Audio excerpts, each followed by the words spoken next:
यदि परंपरा चल रही थी तो उसके क्या क्या उद्देश्य थे। जैसे संविधान बना, संविधान देश आज़ाद हुआ, संविधान बना, उसके बाद से व्यवस्था में क्या क्या बदलाव आया, ये सब अगर हम आपसे व्याख्या शुद्ध रूप से करें तो टाइम लगेगा, लेकिन संक्षेप में आपसे ये बात करना चाहते हैं कि देखिए क्या है कि संविधान बनने से समता मूलक समाज का निर्माण हमको आसान हो गया। लेकिन ये दुख की बात है कि आज़ादी के इतने साल बाद भी जिन लोगों को संविधान में पूर्ण रूप से अधिकार दिया गया था वो उससे वो वंचित रह गए। चाहे वो पिछड़ा इलाका को बात हो, अगड़ा इलाका का बात हो, शिक्षा का माध्यम हो, सामाजिक हो, राजनीतिक हो, आर्थिक हो, चाहे जिस भी स्टेज पर बात करें, आज वह चीज़ उन लोगों को नहीं मिल पा रहा है। तो संविधान के महत्व जिस क्षेत्र में देखिएगा उस क्षेत्र में दिखेगा, हमको कहने की ज़रूरत नहीं, आप भी पढ़े लिखे लोग हैं, देख सकते हैं। दूसरी चीज़, जो महिलाओं का अधिकार नहीं था जब संविधान नहीं बना था, देश आज़ाद नहीं हुआ था, तो हिंदुस्तान में महिलाओं को लेकर के तमाम प्रकार की विकृतियाँ थी, कुरीतियाँ थी, आपस में उनको लेकर के भेदभाव थे, महिला को लेकर के तमाम तरह की बुराइयाँ थी समाज में। लेकिन संविधान में जब उन लोगों को बराबरी का हक मिला, तब से उन लोगों में एक नया जोश विश्वास उत्पन्न हुआ कि नहीं, हम लोग भी समाज के बराबरी का हिस्सेदार हैं और पैर में पैर मिला करके, कदम में कदम मिला करके और पुरुषों के साथ हम चल सकते हैं। तमाम तरह की समस्याएं थी जो संवैधानिक अधिकार मिलने के बाद लोगों को जो जंजीर से जकड़े हुए थे वो कम से कम जंजीर खोलने का मौका अवसर दिया संविधान ने। बहुत से इलाका हैं जहाँ पर लोगों के पास पूर्ण रूप से देखें तो वहाँ शिक्षा से वंचित हैं, राजनीति से वंचित हैं, वहाँ लोग पहुँच नहीं पा रहे हैं। बड़े राजनेताओं, खैर हम किसी राजनीति नहीं जाना चाह रहे हैं, यहाँ अधिकार की बात हो रही है। तो अब ये देखा जाए तो, लेकिन फिर भी संविधान है, लेकिन संवैधानिक अधिकार हम लोगों को मिला, ये बहुत खुशी की बात है। मैं ये कहना चाहता हूँ, जैसे संविधान जब लागू हुआ 1950 में, 26 जनवरी 1950 को, उसके बाद कितना परिवर्तन हुआ और कितना परिवर्तन रहना बाकी है? देखिए संविधान, आप फील्ड में घूमते हैं, देखते हैं, अभी भी जातिवाद देखने को मिलता है। तो आप पूर्ण रूप से कह सकते हैं कि कितने सालों में ख़त्म हो जाएगा या ऐसे ही चलता रहेगा?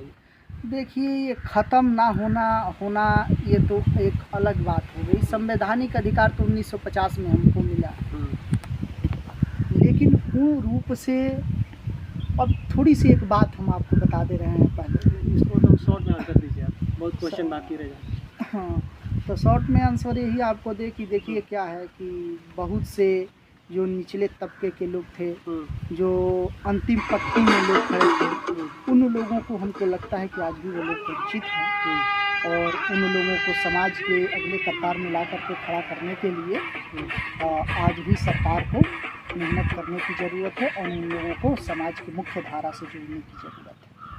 गुरु प्रताप जी, जैसे मतलब छोटी बिरादरी में बहुत लोग हैं या पिछड़े समाज में एजुकेशन से वंचित हैं, तो क्या आप ये नहीं मानते हैं कि उनकी भी गलती है, एजुकेशन नहीं कर पा रहे हैं? उनकी भी गलती है ना थोड़ी, कि ये सीधे सरकार की है या ब्राह्मणवाद की ही गलती है? अभी तो हर चीज़ फैसिलिटी मिल रही है, विद्यालय मिल रहे हैं, यूनिवर्सिटी मिल रहे हैं और पैसा भी लगभग मुझे लगता है कि पर्याप्त है कि उतना विद्यालय जा सकते हैं। तो ये कहाँ आप गलती मानते हैं कि ये जातिवाद की वजह से है या फैमिली की ही कुछ गलतियाँ हैं? देखिए क्या है, अगर शिक्षा पर बात करें तो जागरूकता एक शब्द है जो सबके रहन सहन बोल चाल की भाषा में समाज में चलता है। जागरूकता समाज में आई, लेकिन ये सोचने का सबसे बड़ा सोचने और समझने की बात है कि आज़ादी के इतने साल भी बाद लोग शिक्षित तो हो जा रहे हैं, शिक्षा से जुड़ जा रहे हैं, ठीक, लेकिन शिक्षा को किस रूप में देखते हैं, अगर शिक्षित नहीं हो रहे हैं तो क्यों नहीं हो रहे हैं, ये बहुत बड़ी समस्या है।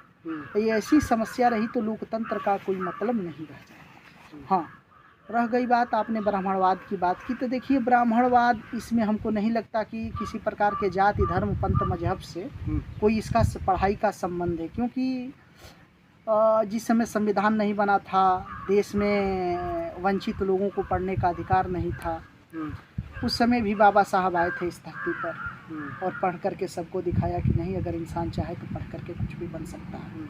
लेकिन उन लोगों के अंदर एक जज्बात नहीं आ रहे, पैदा नहीं हो रहा। क्यों नहीं हो रहा है, ये समझने की बात है। यही आपसे पहले हमने कहा कि आखिर में वो लोग वंचित आज भी रह गए हैं। मुख्य धारा से जुड़ने की ज़रूरत है। जब वो मुख्य धारा से जुड़ेंगे, समाज को देखेंगे, हैं, तब वो तरक्की पे विश्वास होगा, तो शिक्षा होने के लिए बेताब हो जाएंगे, शिक्षित होने के लिए। अगर जिन लोगों को मुख्य धारा विकास से कोई मतलब नहीं है, उनको ये लगेगा कि अरे देश ऐसे ही चल रहा है, या ये समझेंगे कि अरे सरकारें आती हैं, अपने घोषणा पत्र जारी करते हैं, काम करते हैं, कोई नहीं करता है, ऐसा चलता रहेगा। लेकिन नहीं, बात सही है, लेकिन एक सामाजिक क्रांति, सामाजिक जागरूकता भी होनी चाहिए कि नहीं, सब कुछ उन लोगों पर छोड़ देने से नहीं होगा, ये हमको करना होगा, खुद की जिम्मेदारी भी लेनी चाहिए। हाँ, ये जिम्मेदारी लेने पड़ेगी। अब पढ़ाई लिखाई की बात है तो आज इतने लोग संपन्न हैं कि जागरूकता उन लोगों के अंदर आ जाए, ठीक, उन लोगों को ठीक ठाक से समझ लें, तो लोग पढ़ाई की तरफ ज़रूर रुझान देंगे। और हमको लगता है कि आज़ादी के बाद लोगों ने पढ़ाई पर बहुत बड़ा जोर दिया है, जितने निचले तबके के लोग थे, और इसका असर देख भी रहा है देश देश में। और देशों में कई यूनिवर्सिटियों में देखिए क्या है कि अब जात की बात कहें तो भाई जात की बात हम बता दें, जैसे लोग कहते हैं, ठीक, हम जाति पर जाते नहीं क्योंकि मेरा कोई जाति नहीं। आप फील्ड में रहते हैं तो आप ब्राह्मणवाद और जातिवाद नहीं देखा है? आप बताइए, झूठ मत बोलिए। नहीं, वहाँ तो नहीं, सही बोलिए। नहीं, फील्ड में हम रहते हैं, हमने जाति देखा है।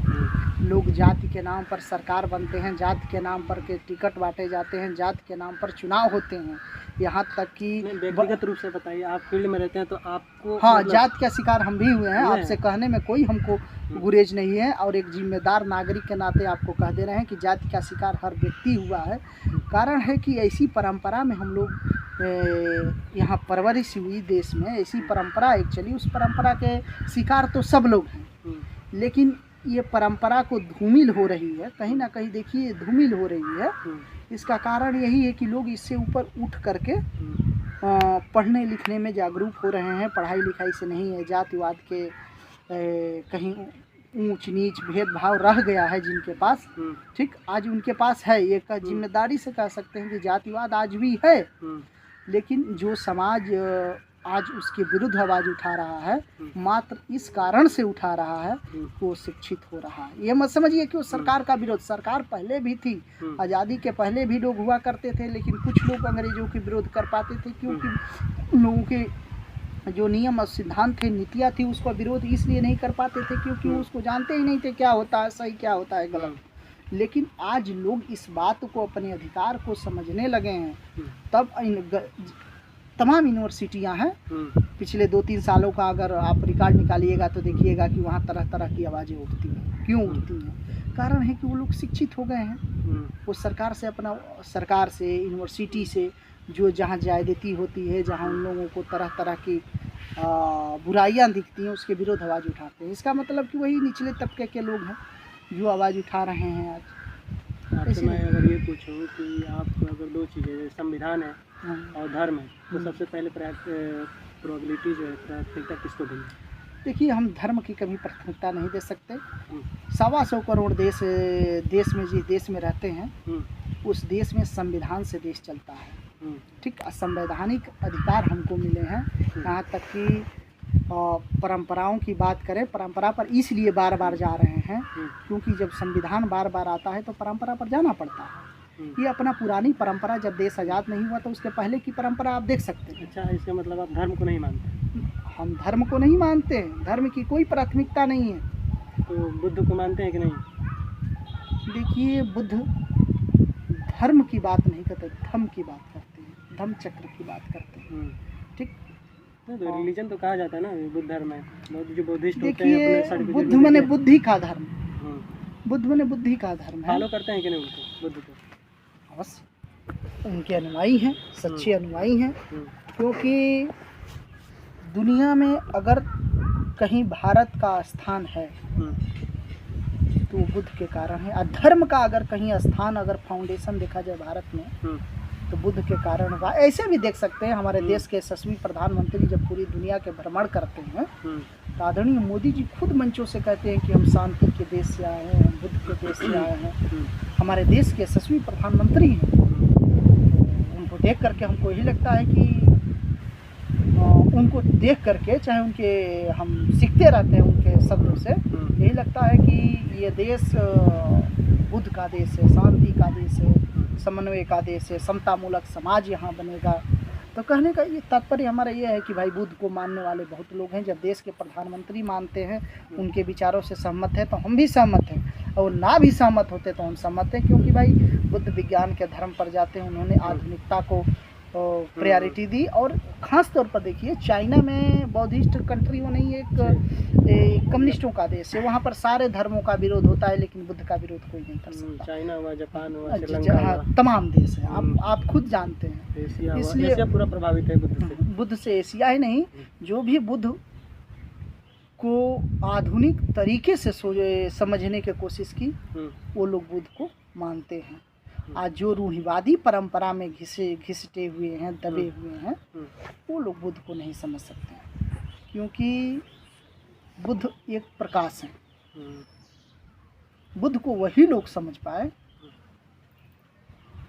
जो जिसके बेड़ियों से जकड़े हुए लोग निकलने की कोशिश की। अच्छा, जैसे बुद्ध जो इंडिया के थे, और उन्होंने इंडिया में जितना मतलब पब्लिसिटी नहीं पाया, वो दूसरे देशों में पाया, ऐसा मतलब क्यों हुआ यहाँ पर? इसको आप क्या ब्राह्मणवाद बोल सकते हैं? ब्राह्मणवाद की वजह से हुआ था।